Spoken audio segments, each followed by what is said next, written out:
গল্পের শুরুতেই দেখা যাবে রনি তার ইনকা কোর্টে যে মেয়েটাকে পাঠিয়েছিল সেই মেয়েটা ইনকাকে ফোন করে বলছে, ম্যাডাম ঝামেলা হয়ে গেছে তো।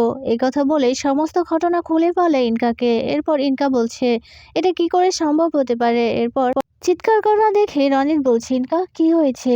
এরপর ইনকা বলছে ঝাপিকে নাকি ছেড়ে দিয়েছে, এই কেস থেকে বেকসুর খালাস করে দিয়েছে। আর ওই যে সোনা মাস্টার, ওই সোনা মাস্টার স্কেচ করতে গিয়েছে, যারা ওকে সুপারি দিয়েছিল তাদের স্কেচ তৈরি করতে গিয়েছে। তুমি বুঝতে পারছো রনিত? এরপর রনিত বলছে না না, এটা কিছুতেই হতে পারে না। তার মানে তো আমি ফেসে যাব, কিন্তু এটা কিছুতেই হতে পারে না। ওই সোনা মাস্টারকে তো শেষ করেই ফেলবো, না হলে যে আমি ফেসে যাব, আমি কিছুতেই ফাঁসতে পারি না। এই কথা বলে রনিত একজনকে ফোন করে সমস্ত কথা বলে দেয়, সোনা মাস্টারকে মেরে ফেলতে হবে।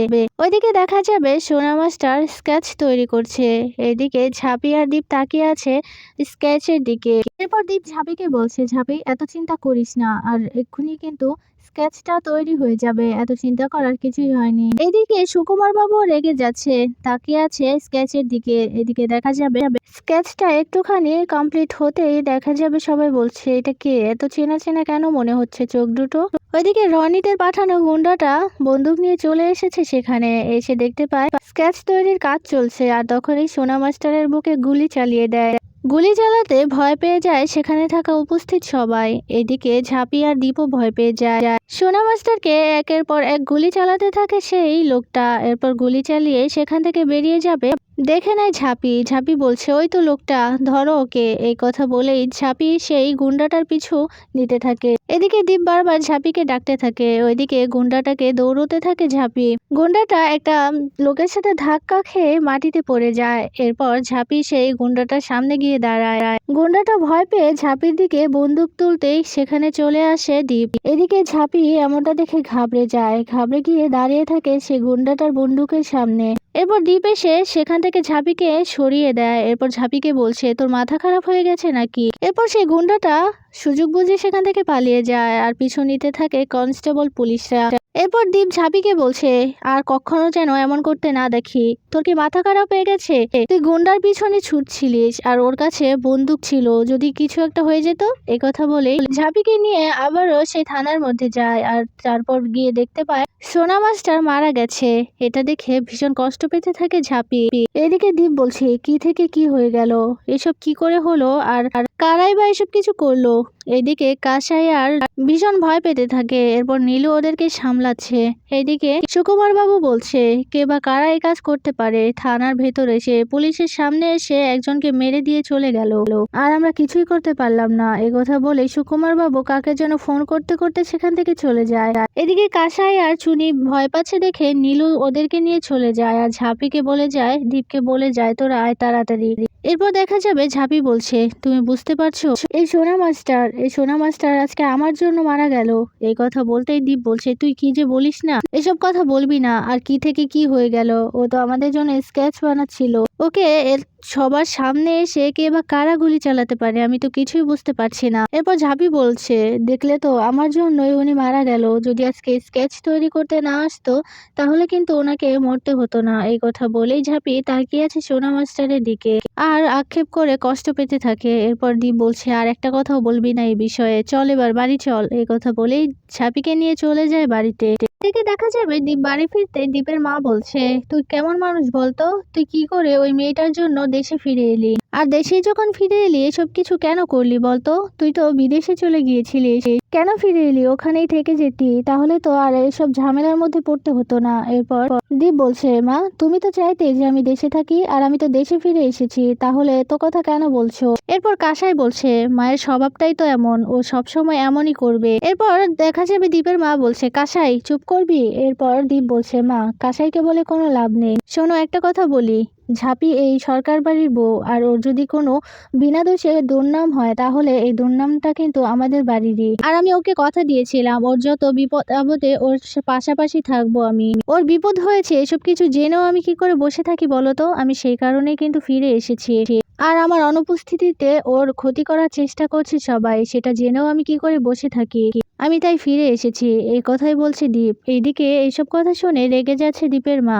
এদিকে দীপের কথা শুনে ভীষণ খুশি হয়ে যাচ্ছে ঝাঁপি। এরপর মনে মনে বলছে, আমার সমস্ত বিপদ আপদে আমার পাশে এসে দাঁড়ায়, আমাকে যে ভালোবাসে সেটা স্বীকার করে না, অস্বীকার করে। তবে যাই হোক, ও আমাকে যেই সম্মানটুকু দিচ্ছে এটাই বা কজন দিতে পারে, এটাই বা আশা করি কি করে, তাও তো আমাকে অনেক সম্মান দিচ্ছে। কথা বলেই খুশি হয়ে যায় ঝাঁপি। এরপর কাছে এসে দীপের মাকে বলছে, তুমি না কখনো এই ঝাঁপির ভালো দেখতে পারো না। এরপর বিধান বলছে, আচ্ছা সব কথা বাদ, কিন্তু ঝাঁপি আমি কিছুতেই বুঝতে পারছি না এই সোনা মাছটাকে কে বা কারা খুন করলো। এরপর ঝাঁপি বলছে, তোরা বুঝতে পারছিস না?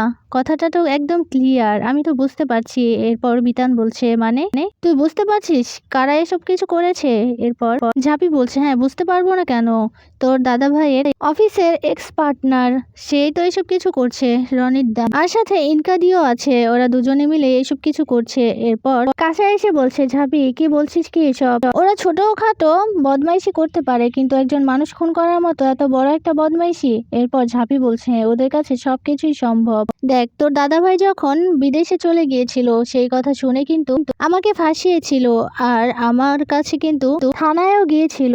কেন গিয়েছিল বল? আর যখন দেখলো কিছু করতে পারলো না, আর ও যখন ধরা পড়ে গেল, আর তখনই সোনা মাস্টারকে সরিয়ে দিল যাতে ও শাস্তিটা না পায়। ওর চোখ দুটো আমি খুব ভালো করেই জানি, এটা রনিরদারই চোখ। এই কথা বলতে দীপের মা বলছে, তুই মন গড়া কথা বলে দিলেই হলো? কোথায় কত শত্রু বানিয়ে রেখেছিস কে জানে, আর এখন এসে ইনকাকে আর রনিতকে দোষারোপ করছিস। এরপর ঝাঁপি বলছে, জেঠি তোমার ছেলের কম ক্ষতি তো করতে চায়নি ওরা, তারপরেও তুমি কেন বিশ্বাস করতে পারছো না? তোমার ছেলে পাপের রাস্তা থেকে ফিরে এসেছে, ওদের জন্য কিন্তু ওই পাপের রাস্তা ধরেছিল। তাহলে তোমার ছেলেকে ওই বাপের রাস্তা থেকে এনে ভালোই হয়েছে বলো। এই কথাই বলছে ঝাঁপি। ওইদিকে দেখা যাবে রনি রেগে গিয়ে বলছে, আমি কিছুই বুঝতে পারছি না, আমার একটা প্ল্যানও কিছুতেই কাজে দিচ্ছে না, আমার সব প্ল্যান ভেস্তে দিচ্ছে ওই ঝাঁপি। এরপর ইনকা বলছে, তুমি একদম ঠিক কথা বলছো, আমি বুঝতে পারছি না, আমি কি করব, আমার কাছ থেকে সবকিছু কেড়ে নিচ্ছে ওই ঝাঁপি, আমার এখন পাগল পাগল লাগছে। শেষ ভরসা ছিল দীপ, আর দীপকেও কেড়ে নিয়েছে। এই কথা বলতে রনিত বলছে, শোনো, আবার তো ঝাঁপির ওই লক্ষ্মী ঝাঁপি ফিনান্সে জয়েন হবে না দীপ? এই কথা বলতে ইনকা বলছে, না না, তুমি চিন্তা মুক্ত থাকো, কারণ দীপ ওই লক্ষ্মী ঝাঁপি ফিনান্সে যোগদান করবে না, কারণ এতে ওর ইগোতে লাগবে, ওই ছোটখাটো বিজনেসে ও যোগদান করবে না।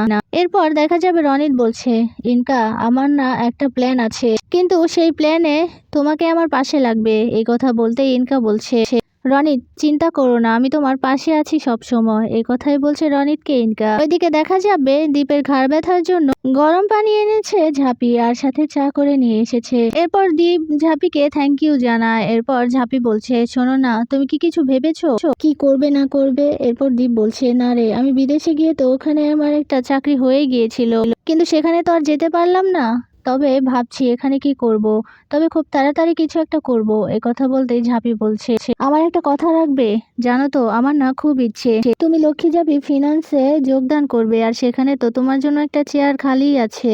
জানো, তুমি যোগদান করলে না আমি খুব খুশি হব, আর আমি খুব খুশি হয়ে সামনের দিকে এগোতে পারবো খুব ভালোভাবে। এই কথাই শুনে নেয় দীপের মা। এরপর দীপের মা রেগে গিয়ে বলছে, কি তোর এত বড় সাহস, তোর ওই 2 টাকার চাকরির ওখানে আমার ছেলেকে তুই চাকরি দিবি? আমার ছেলেকে তুই চাকরির অফার করিস? তুই ওর যোগ্যতা জানিস? তোর কি যোগ্যতা আছে যে আমার ছেলেকে চাকরি দিবি? তোর এত বড় স্পর্ধা, তুই কি করে এই কথাগুলো বলিস ঝাঁপি? এই কথাই বলছে দীপের মা। এরপর ঝাঁপি বলছে, জেঠি তুমি ভুল বুঝছো, আমি তো ওখানে ওকে চাকরি দেব না, ও তো আমার সাথে পার্টনারশিপে ব্যবসা করবে। এই কথা বলতেই দেখা যাবে দীপের মা রেগে গিয়ে বলছে, সেই একই তো হলো, তুই ওকে চাকরি দিবি। এরপর ঝাঁপি বলছে, দাঁড়াও, তোমাকে আমি এমন একটা জিনিস দেখাবো যেটা দেখলে তোমার আর রাগ থাকবে না। এ কথা বলে ঝাঁপি চলে যায়। এদিকে কাঁচাই আর বিতান বলছে, ও কি করতে চাইছে বলতো? এরপর দীপের মা বলছে, নাটক, সবই নাটক করছে আমার ছেলেকে ফাঁসানোর জন্য, এমনিতেই তো ফাঁসিয়েছে, আবারও ফাঁসাবে। তখন একটা কাগজ হাতে ঝাঁপি সেখানে আসে। ঝাঁপি এসে বলছে, দেখো তো জেঠি এটা কি? এরপর বিতান এসে সেই কাগজটা দেখছে। সেই কাগজটা হচ্ছে দলিল, সেই ব্যাংকেরই দলিল, লক্ষ্মী ঝাঁপি ফিনান্সে, সেখানে দুজনের নাম আছে। এরপর ঝাঁপি বলছে, হ্যাঁ এটা তো আমাদের দুজনেরই কোম্পানি, আমি তো পার্টনারশিপ হিসেবে ওখানে কাজ করছি, আর একটা চেয়ারও তো খালি আছে। আমি জানতাম, জানো তো, আমি জানতাম তুমি ওই পাপের রাস্তা থেকে কোনো না কোনো দিন বেরিয়ে আসবে, সেই কারণেই কিন্তু আমি তোমার নামে আর আমার নামে এই কোম্পানিটা করেছি, আর তুমি যে আমার সাথে যোগদান করবে সেটাও আমি খুব ভালো করে জানি। জানি কি করবে না। এরপর ঝাঁপির কথা শুনে দীপ মনে মনে বলছে, ঝাঁপি তো আমাকে ভালোবাসে আর ও তো চায় আমি ওকে ভালোবাসি। আমি যদি ওই লক্ষ্মী ঝাঁপি ফিনান্সে যোগ দেই তাহলে তো সারাক্ষণ ওর কাছেই থাকবো আর ও আরো ভালোবাসতে শুরু করবে আমাকে। আমি কিছুতেই চাই না ও এসব ফালতু জিনিসের জন্য এসবের মধ্যে জড়িয়ে পড়ুক আর নিজের লক্ষ্য থেকে সরে যাক। আমি চাই ও অনেক বড় হোক। এই কথা বলেই ঝাঁপিকে বলছে, ঝাঁপি আমি যখন যাইনি সেহেতু আমি না কিছু একটা করে নেব আর আমি ভাবছি কি করব।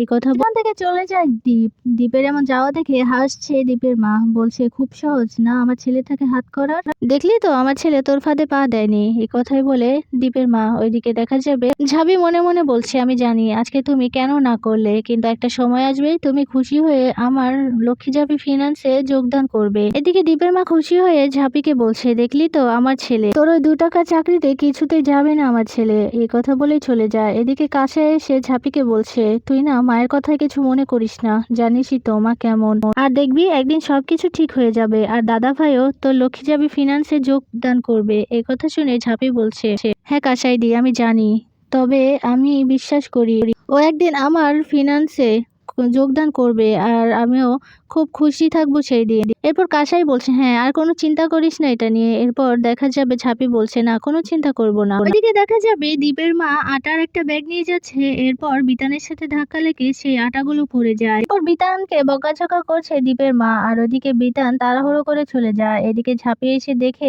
বলছে, আচ্ছা তুমি রাগারাগি করো না, আমি পরিষ্কার করে দিচ্ছি। এই কথা বলে পরিষ্কার করতে যাবে তখনই আটার ব্যাগে একটা লেখা দেখে, সেখানে একটা কম্পিটিশন হবে, সৌন্দর্যের কম্পিটিশন।